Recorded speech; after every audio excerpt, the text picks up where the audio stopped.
Assalamualaikum warahmatullahi wabarakatuh. Kami dari kelompok 11 akan mempresentasikan mengenai bagaimana cara membeli dan menjual saham di Bursa Efek Indonesia. Video ini merupakan tugas terstruktur dari mata kuliah Akuntansi Keuangan Lanjutan. Berikut adalah anggota dari kelompok 11, yaitu yang pertama, Lucy Rahmawati. Yang kedua, Mai Ariska. Dan yang ketiga, dengan saya sendiri, Nelly Andini. Dan yang terakhir, Nina Kurniawati. Baiklah, yang pertama saya akan menjelaskan apa itu saham. Saham adalah salah satu jenis surat berharga yang diperdagangkan di Bursa Efek. Saham diartikan sebagai bukti penyertaan modal di suatu perseroan atau merupakan bukti kepemilikan atas suatu perusahaan. Siapa saja yang memiliki saham berarti dia ikut menyertakan modal atau memiliki perusahaan yang mengeluarkan saham tersebut. Nah, berikut adalah salah satu contoh dari surat kepemilikan saham. Cara membeli dan menjual saham di Bursa Efek Indonesia. Langkah pertama yang dapat kita lakukan untuk dapat melakukan sebuah transaksi jual beli saham adalah sebagai berikut. Yang pertama, membuat rekening saham. Hal pertama yang harus dipersiapkan sebelum membeli dan menjual saham adalah membuka rekening saham atau akun saham. Kita bisa membuatnya di salah satu perusahaan sekuritas yang terpercaya. Teknik membuka rekening saham pun juga sangat mirip seperti pembukaan rekening tabungan. Saat ini bukanlah hal yang sulit untuk menemukan perusahaan sekuritas. Bahkan jumlahnya mencapai lebih dari 100 perusahaan di Indonesia. Ada beberapa yang dimiliki oleh pemerintah BUMN. Ada yang dimiliki perusahaan swasta nasional dan ada yang merupakan milik perusahaan asing. Beberapa di antaranya seperti Mandiri Sekuritas Sisi, BNI Sekuritas NI, Dana Reksa Sekuritas OD, dan masih banyak lainnya. Untuk pembuatan rekening saham bisa dilakukan secara offline maupun online. Membuka rekening saham secara offline. Untuk membuka akun saham secara offline, Anda bisa mendatangi langsung kantor cabang dari perusahaan sekuritas yang Anda pilih.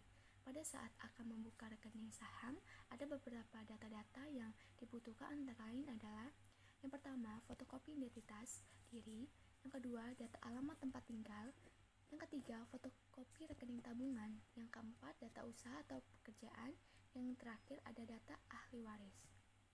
Membuka rekening saham secara online. Jika tidak memiliki waktu untuk mengunjungi kantor cabang salah satu perusahaan sekuritas, kita pun bisa membuka rekening saham secara online hanya dengan menggunakan laptop atau komputer maupun smartphone. Kini kita bisa membuka rekening saham dimanapun dan kapanpun.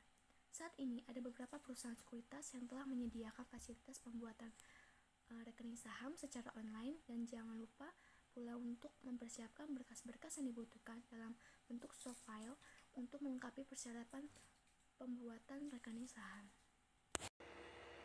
Langkah selanjutnya yaitu menyetor saldo pertama. Setelah berhasil membuka akun rekening saham, maka tahap selanjutnya adalah perlu menyetorkan sejumlah dana untuk saldo pertama yang ada di dalam rekening saham. Bisa dikatakan, jika dana tersebut nantinya akan menjadi modal investasi.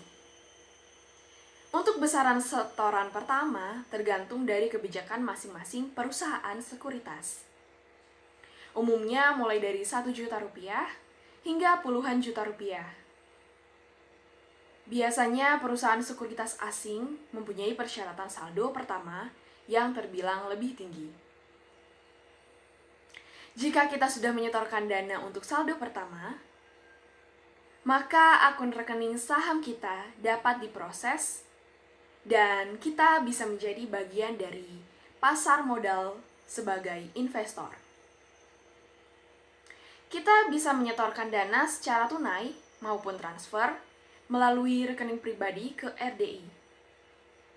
Setelah setor dana awal telah dilakukan, kita tinggal menunggu ID, password, dan PIN agar bisa login ke akun saham.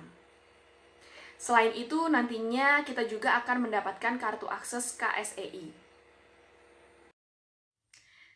Langkah yang ketiga yaitu pilih saham yang akan dibeli.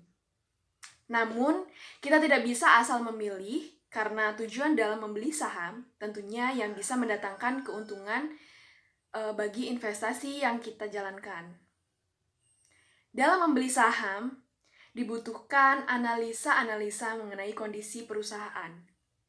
Apakah perusahaan tersebut dalam kondisi yang sehat, berkembang, memiliki keuntungan yang selalu meningkat, dan lain sebagainya. Inilah yang dikenal sebagai analisa fundamental. Di samping itu, sebagai investor, kita juga perlu memperhatikan timing yang tepat dengan melihat grafik harga saham. Apakah tepat untuk membeli saham tersebut sekarang atau harus menunggu beberapa hari lagi?